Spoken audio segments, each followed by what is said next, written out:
So this is a thing that's commonly overlooked when people do like long block swaps or replace an engine or something. A lot of late model stuff has cast iron or cast aluminum oil pans, but this older stuff, it's all stamped sheet metal. So this pan's probably been off 10 times, not 10 times, but at least a couple times in its life. And when you tighten the bolts, see it deflects the metal. It's like domed up. And that will push the seal out and help it to not seal correctly. On this side over here I flattened already. And see how there's no ridges? So I'm gonna go ahead and do this other side. The easiest way to do it is to stick it on the edge of the table like this. You put a ball peen hammer in the hole and you hit it with another hammer till you get them flat. And you go all the way around and then you flip it over on the table and make sure it's flat.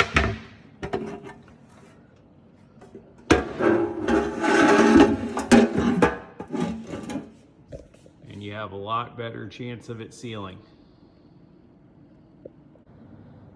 So I'm getting ready to put this rear bearing cap on with the rear main seal. I just wanted to go over a couple things. So biggest mistake I see people doing on these is they get the seal flipped. So this seal has ears on it. Right here are the ears, and I have those in the little cavities.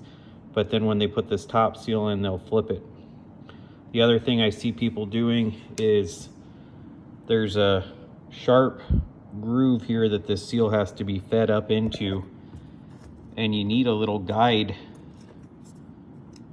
to slip the seal up so it doesn't get caught. I haven't seen these sold separately, but they come with a lot of rear main seals, and I just keep them so I have several extras.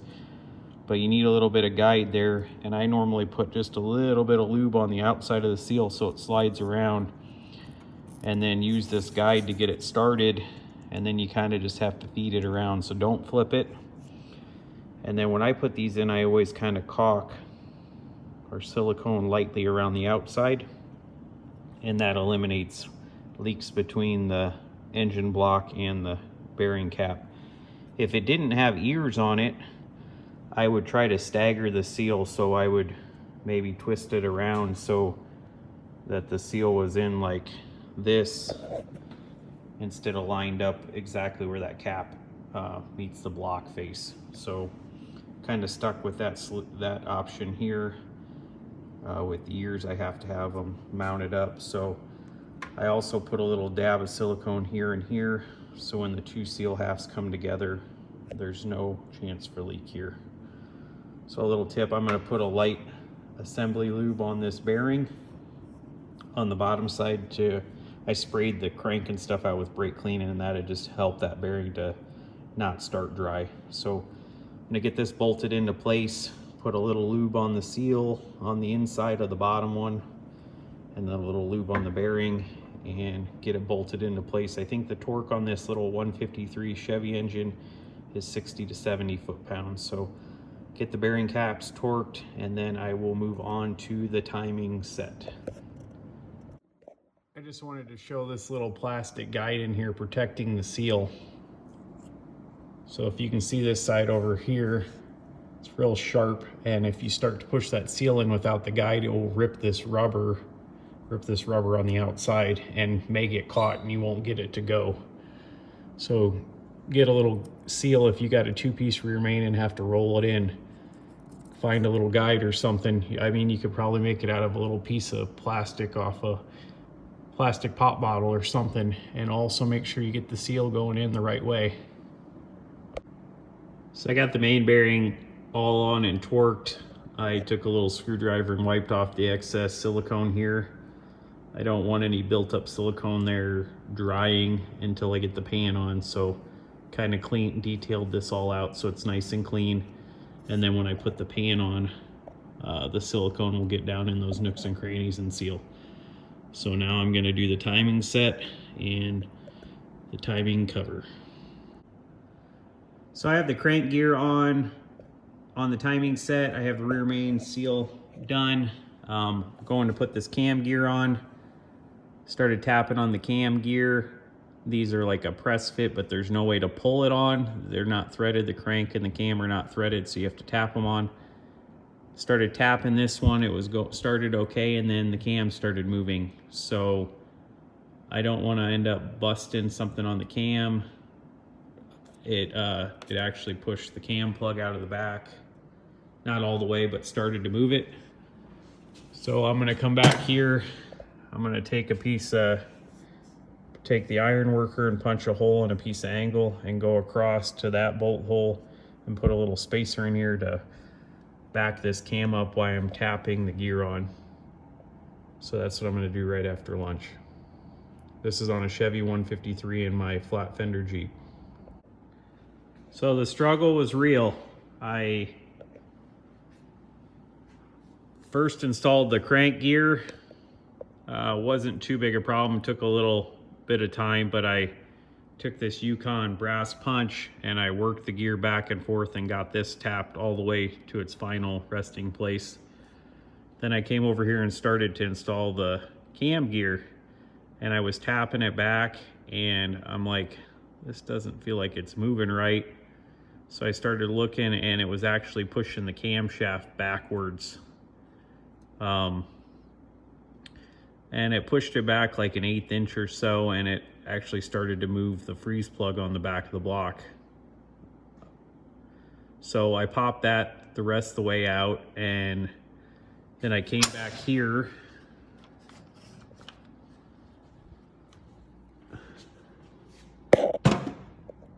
and I made this fixture to hold the cam from not moving. So I took the Edwards iron worker over there.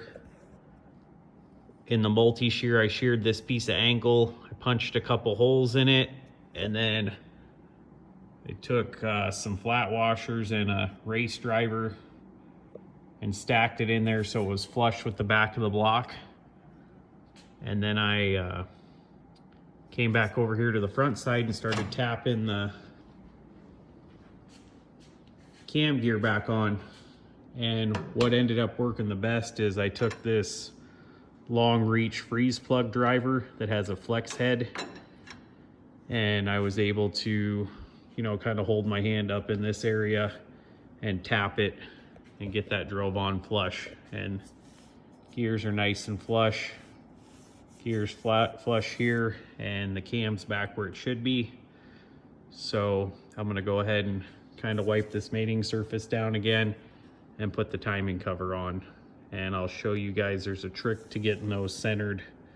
There is a little bit of play in the bolt holes in the cover, so you can get the seal a little misaligned, and I'll show you a trick to get that lined up. You can see the timing marks here, they're both matched up, so it's at top dead center. That doesn't matter, but I was just making a point there. Oh, I also figured something out with that crank snout and the bolt hole size, so I'll go over that when I'm installing it too. So I got the seal drove in the other side of the timing cover. I went ahead and packed it with grease, so when I'm tapping the hub on,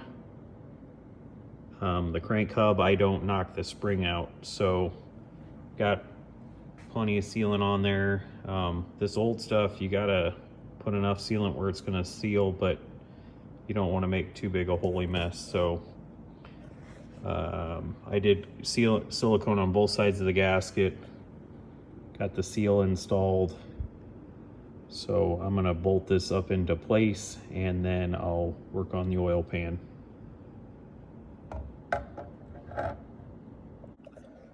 So I was gonna show you guys a little trick you can do when you're doing like a 258 or a Jeep.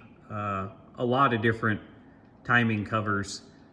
A lot of times the holes are a little oversized in the cover, and you can get the cover not lined up with the deck here on either side, and not lined up centered with the seal. So if you're doing a 258, if you find the correct size socket that's the same size as the hub on the balancer, and if you get a 1/2 inch drive one, a 1/2 inch bolt will go through the center.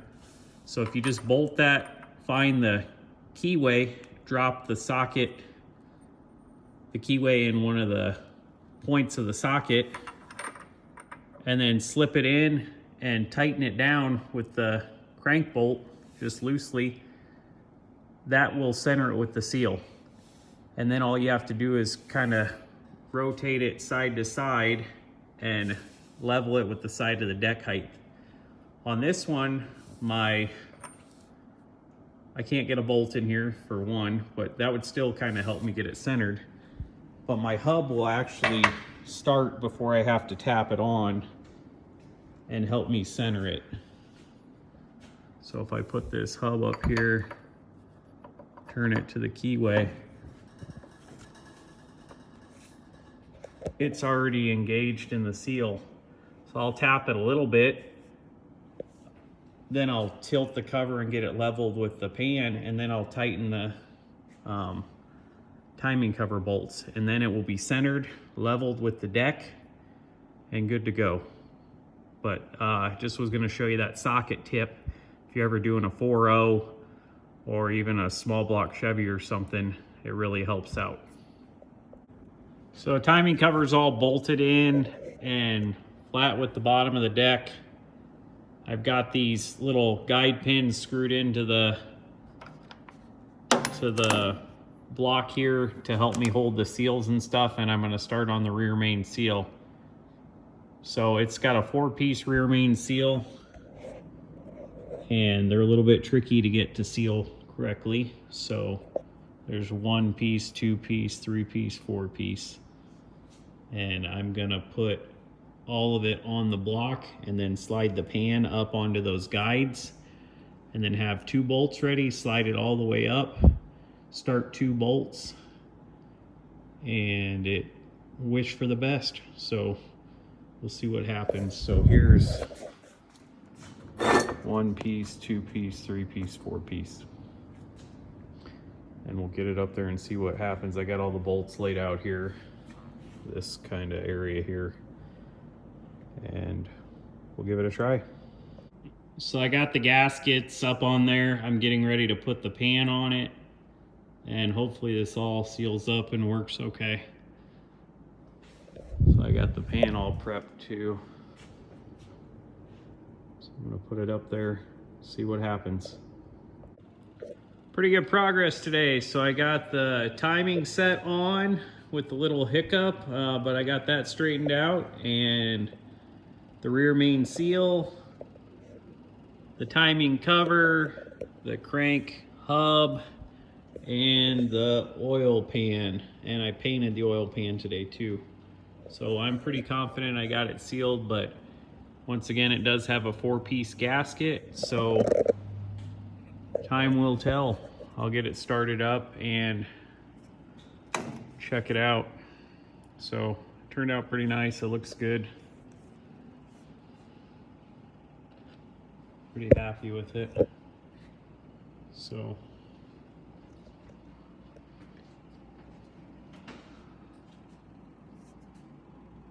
we'll get it, get some oil in it tomorrow, and maybe try to start it as soon as I get the tranny in.